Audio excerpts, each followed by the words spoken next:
jordskælv i 30 år. Dødstallet er foreløbig nået op på 150, mens 1500 er meldt kvæstet. Internationale forskere har fundet spor af sprængstoffer i ruinerne af World Trade Center. I en ny videnskabelig artikel får det forskerne til at konkludere, at det formentlig ikke var sammenstødende med de to kaprede fly, der i 2001 fik World Trade-tårnene til at kollapse. Så vender vi blikket imod 9/11, det store angreb i New York. Det var nemlig formentlig ikke sammenstødet med de to kaprede fly, der i 2001 fik de to tvillingetårne til at kollapse. Det konkluderer i hvert fald en netop offentliggjort videnskabelig artikel. Internationale forskere har gjort fund af sprængstoffet nanotermit i ruinerne af de sammenstyrtede tårne, og sprængstoffet kan ikke stamme fra de to fly. Tværtimod tyder undersøgelserne på, at det formentlig i forvejen var anbragt i bygningerne, og der er altså tale om flere tons sprængstof. Niels Harrit, du har sammen med 8 andre forskere lavet den her artikel, hvor I konkluderer, at det formentlig var stoffet nanotermit, som forårsaget sammenstyrtningerne af de her bygninger. Hvad er nanotermit for en størrelse? At vi har fundet nanotermit i støvet fra sammenstyrtning af World Trade Center. Vi siger ikke, at der kun blev brugt nanotermit. Men nanotermit, hvis jeg skal forklare, hvad det er, så den sidste del af ordet termit, det er en gammel opfindelse faktisk fra 1893, som er en blanding af aluminium og pulveriseret rust, som hvis det reagerer med hinanden, udvikler en enorm varme. Der dannes i reaktionen jern, som er 2500 grader varmt, og det kan man bruge til at svejse med, det har man gjort, det er meget nyttigt. Men det kan også bruges til at smelte andet jern. Men i nanoteknologien, der bliver alting meget mindre.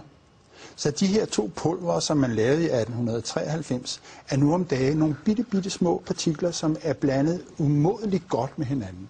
Og det betyder, at når de reagerer, så udvikles denne her enorme varme meget hurtigere.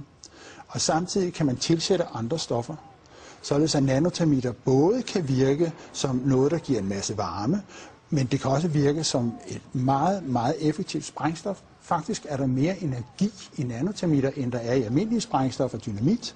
Og man kan også bruge det som raketsprængstof, så det kan bruges til det hele. Jeg var inde og google på nanotermit, og der er faktisk ikke skrevet så forfærdeligt meget om det. Er det et bredt anerkendt videnskabeligt stof, som man opererer med, eller er det så nyt, at det er næsten ukendt for mange andre fagfolk? Altså, det er en samlet betegnelse for en masse materialer, energetiske materialer, der har energi. Og hvis der ikke er så mange, der kender det, så skyldes det måske, at civile forskere, som jeg, ikke beskæftiger sig normalt med sprængstoffer til hverdag. Og med hensyn til mine kolleger inden for det militære forskningsapparat, så må du hellere spørge dem, fordi jeg ved jo ikke, hvor meget de er på forkant med nanoteknologi.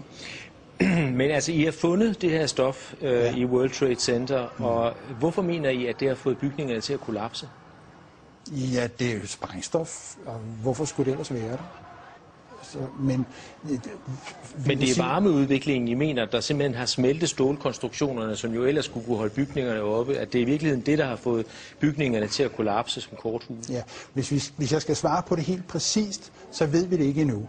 Fordi det materiale, vi har fundet, har mulighed for både at fungere som sprængstof, som altså direkte slår tingene over, og det har mulighed for at smelte stålet. Sandsynligvis er der brugt begge slags. Altså det er min egen opfattelse af det, at der er en lang periode inden tårnene styrter sammen, hvor det for eksempel vælter med smeltet metal ud af det sydlige tårn flere minutter inden. Og det er et tegn på, at der er en proces inden selve sammenstyrtning, hvor man har svækket hele strukturen.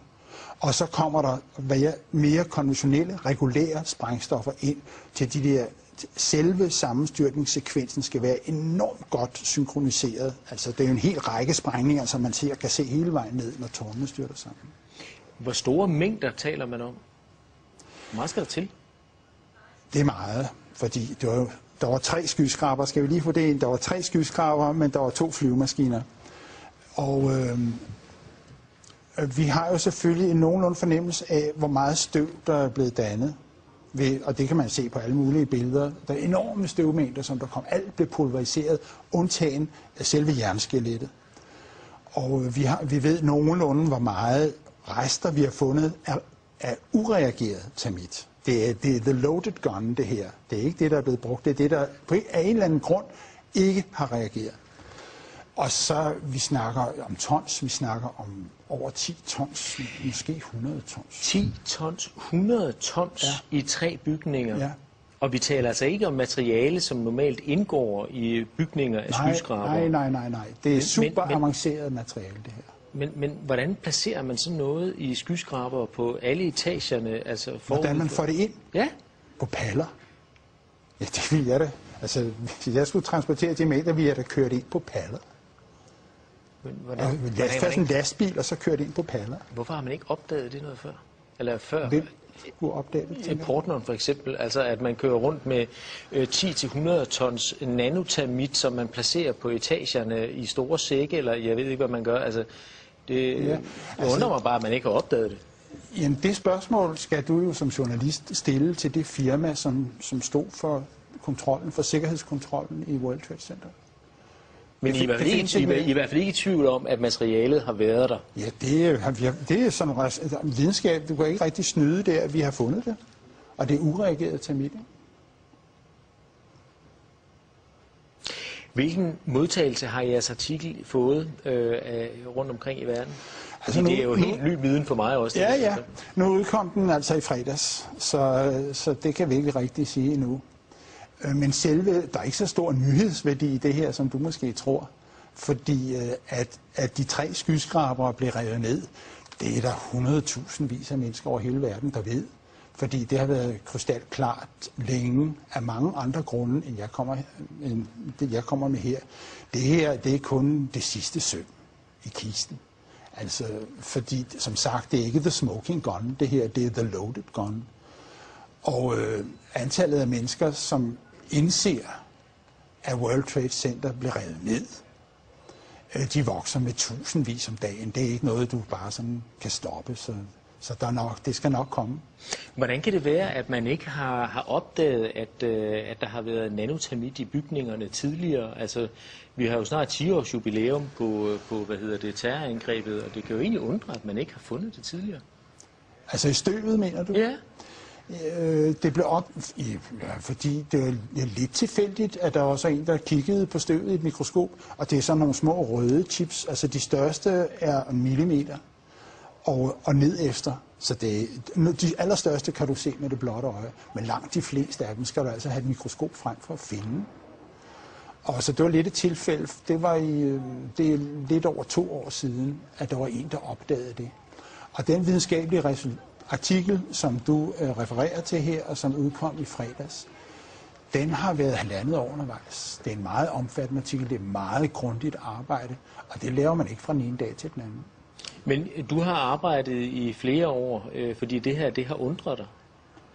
Ja, over 2 år faktisk. Det var da jeg så bygning 7, som er den 3. skyskraber, styrte sammen. Da jeg så den første gang, fordi den styrtede ned 7 timer efter tårnene. Og der var altså kun 2 flyvemaskiner. Så når man ser sådan en bygning på 47 etager, 186 meter høj, styrte sammen på 6,5 sekunder, og man er naturvidenskabsmand, så tænker man, what? Og så skal man lige se det igen. Og så skulle jeg se det igen. Og så trykkede jeg på knappen 10 gange, og munden røg længere og længere ned, fordi for det første havde jeg aldrig hørt om den bygning før, for det andet var der ikke nogen synlig grund til, at den skulle styrte sammen på den måde. Den styrter fuldstændig sammen til, at ser den sådan på 6,5 sekunder. Og siden den dag har jeg ikke haft fri. Altså, lige siden 9/11, der har der jo været spekulationer fremme og konspirationsteorier. Og hvad vil du sige til de seere, som nu sidder og hører om jeres undersøgelse for første gang, og hører om jeres videnskabelige arbejde og siger, ja, vi har hørt det før, måske i anden indpakning. Folk har god fantasi, der er masser af konspirationsteorier. Hvad vil du sige til dem for at overbevise dem om, at det her, det er altså noget andet? For mig er der kun én konspirationsteori, som er værd at snakke om her. Og det er den med de 19 flykapere. Og der synes jeg, at de mennesker, som der så sidder, som kigger på det her, skal spørge sig selv, om hvilke beviser har vi egentlig set på den konspirationsteori, den officielle konspirationsteori. Har vi set nogle beviser? Hvis der er nogen, der har set dem, så vil jeg gerne høre om dem. Der er ikke nogen, der er anklaget. Der er ikke nogen, der er efterlyst. Så det eneste konsekvens af det her, mener jeg, må være et krav om at få en ordentlig politimæssig efterforskning af terrorangrebet 9/11, fordi det er ikke sket. Den venter vi på, og vi håber, at vores resultater vil indgå som tekniske beviser, når den dag kommer. Niels Harrit, spændende. Tak for, at du kom. Ja, tak.